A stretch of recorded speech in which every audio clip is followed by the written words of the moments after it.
Hello friends, welcome back to our YouTube channel. आज मैं आपके लिए लेकर आया हूँ एमपी पुलिस कांस्टेबल के लिए टॉप 15 साइंस एमसीक्यू जो आपके एग्ज़ाम के पॉइंट ऑफ व्यू से इम्पोर्टेंट होने वाले हैं। चलिए शुरू करते हैं।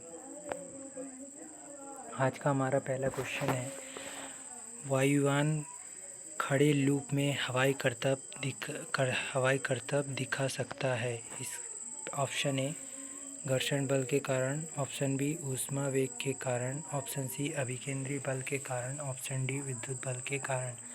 इसका राइट आंसर हो जाएगा ऑप्शन नंबर बी, इसका ऊष्मा एवं वेग के कारण यह हवाई करतब दिखा पाता है। नेक्स्ट क्वेश्चन पर चलते हैं। अश्व यदि एकाएक चलना प्रारंभ कर दे तो अश्वारोही के गिरने की आशंका का कारण है। ऑप्शन ए जड़त्व गुण, बी विश्राम अवस्था का जड़त्व, सी द्रव्यमान संरक्षण का नियम, डी गति का तीसरा नियम। इसका राइट आंसर हो जाएगा ऑप्शन नंबर बी, गतिज विश्राम अवस्था का जड़त्व। विश्राम अवस्था का जड़त्व हो जाएगा। और दोस्तों, अगर ये नियम पूछा जाए कि किस नियम के कारण, तो यह न्यूटन का फर्स्ट लॉ के कारण हो जाएगा। नेक्स्ट क्वेश्चन पर चलते हैं। क्रिकेट खिलाड़ी तेजी से आती हुई बॉल को क्यों अपने हाथ में पीछे खींचकर पकड़ता है।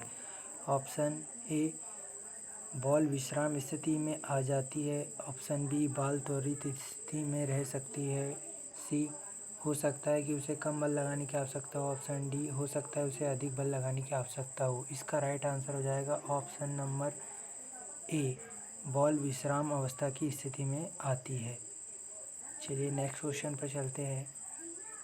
प्रत्येक क्रिया के विपरीत व प्रत्येक क्रिया के बराबर एवं विपरीत दिशा में एक प्रतिक्रिया होती है। इसका राइट ऑप्शन ए न्यूटन का गति विषयक प्रथम नियम, ऑप्शन बी न्यूटन का गति विषयक द्वितीय नियम, ऑप्शन सी न्यूटन का गति विषयक तृतीय नियम, या डी कोई नहीं। आप दोस्तों, आप ये 9th 10th में पढ़ चुके होंगे कि इसका राइट आंसर हो जाएगा ऑप्शन डी, इसको क्रिया प्रतिक्रिया का नियम कहा जाता है। नेक्स्ट क्वेश्चन पर चलते हैं। कोई पिंड तब तक विराम अवस्था में ही बना रहता है जब तक उस पर कोई बाह्य बल कार्य नहीं करता। यह कथन किसका है। Option A Newton, B Einstein, C Archimedes, D Galileo. इसका राइट आंसर हो जाएगा न्यूटन। यह न्यूटन का प्रथम नियम का स्टेटमेंट है। क्या है स्टेटमेंट कि यदि कोई वस्तु विराम अवस्था में है तो वह विराम अवस्था में ही रहेगी, और यदि कोई वस्तु गतिशील है तो वह गतिशील ही रहेगी जब तक उस पर कोई बाह्य बल न आरोपित किया जाए। और इसी बल से बल की परिभाषा भी आती है न्यूटन के फर्स्ट लॉ से। चलिए नेक्स्ट क्वेश्चन पर चलते हैं। अभी पिछले क्वेश्चन में मैंने आपको बताया कि बल की परिभाषा न्यूटन के गति के पहले नियम से आती है। नेक्स्ट क्वेश्चन पर चलते हैं। निम्नलिखित में से कौन सा बल हमेशा आकर्षक होता है। ऑप्शन नंबर ए स्थिर विद्युत बल, ऑप्शन नंबर बी गुरुत्वाकर्षण बल, सी पेशीय बल, डी चुंबकीय बल। इसका राइट आंसर हो जाएगा ऑप्शन नंबर बी गुरुत्वाकर्षण बल। गुरुत्वाकर्षण बल सदैव आकर्षक होता है, जबकि पेशीय बल में आकर्षण प्रतिकर्षण नहीं होता। डी चुंबकीय बल आकर्षण प्रतिकर्षण दोनों होता है। स्थिर विद्युत बल तो एक क्षीण बल होता है। इसका राइट आंसर हो जाएगा इसलिए बी। नेक्स्ट क्वेश्चन पर चलते हैं। घर्षण बल के बारे में सर्वाधिक उपयुक्त कथन है।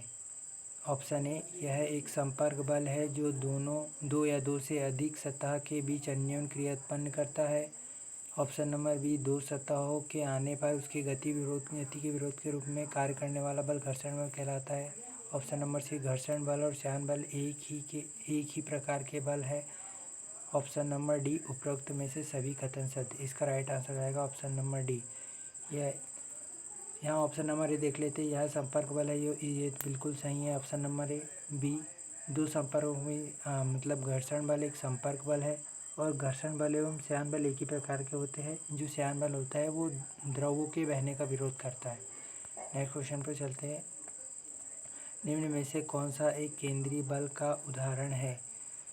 इसका राइट आंसर हो जाएगा ऑप्शन नंबर बी स्थिर विद्युत बल एक केंद्रीय बल है।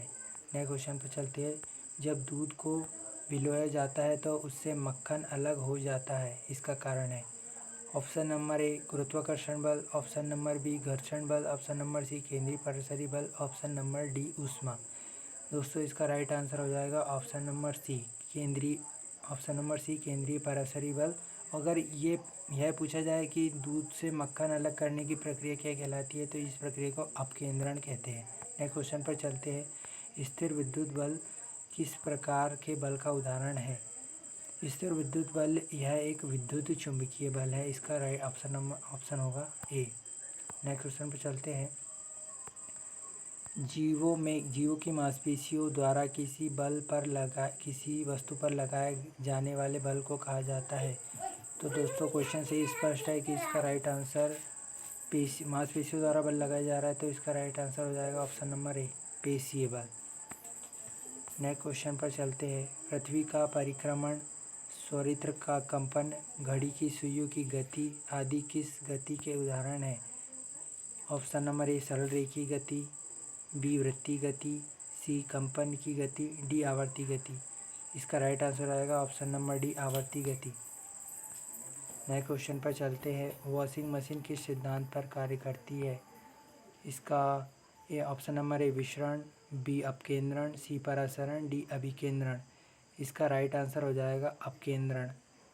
दूध से मक्खन अलग करना वॉशिंग मशीन और एक ही सिद्धांत पर कार्य करता है। नए क्वेश्चन पर चलते हैं।